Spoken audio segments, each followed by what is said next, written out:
महबूब जे घर जो न जिने खे हया अल्लाह ॾिनी आ तिने खे सज़ा चोर चोर जा नारा लगाया जिने से यूं थी सऊदीअ में थी बधा।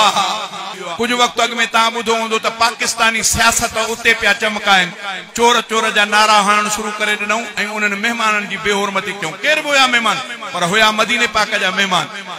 अल्लाह जे फज़ल सां जिन रसूलुल्लाह जे शहर जी मस्जिद नबवी जी बेअदबी बेहुरमती कई अल्लाह ताला उन्हनि खे सज़ा जारी आहे। हींअर उन्हनि खे कंहिंखे 10 साल सज़ा आहे, कंहिंखे 8 साल सज़ा आहे, वरी वञी बि न सघंदा आहिनि सरज़मीन ते। मुंहिंजे आॾो बि शेर उहो आयो आहे, ख़ामोश रहो त मां ॿुधायां। महबूब जे घर जो न जिने खे हया अल्लाह ॾिनी आ तिने खे सज़ा चोर चोर जा नारा लगाया जिने से यूं थी सऊदीअ में थी बधा। चोर चोर जा नारा लगाया जिने से यूं थी सऊदीअ में थी बधा।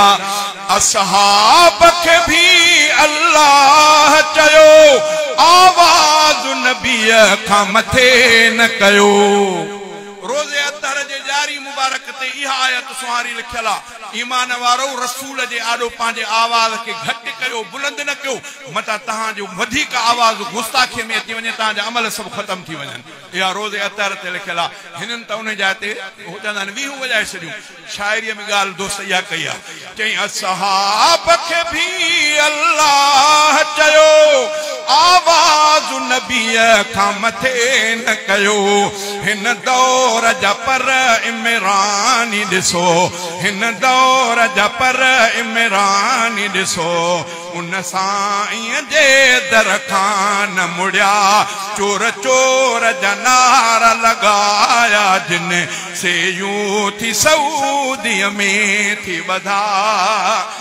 जिब्रील अदब साचे जहिंदर, जिब्रील अदब साचे जहिंदर, जहिंदर जानो कर जिन्नो बशर, उन आडो शोर मचायो जिन अज सख्त पकड़ थी तने खे आ चोर चोर जा नारा लगाया जिन से यूं थी सऊदीअ में थी बधा।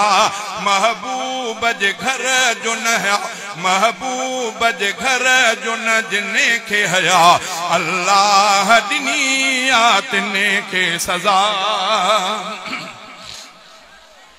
लुड़ सोहणे अॻियां जिन जिने बि कयो नाराज़ ख़ुदा आतने ते थियो।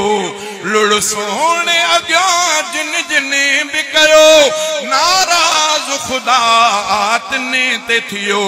बेहूदन ऐं बेअदबन खे अॼु क़ैद कयो वियो आहे अदा।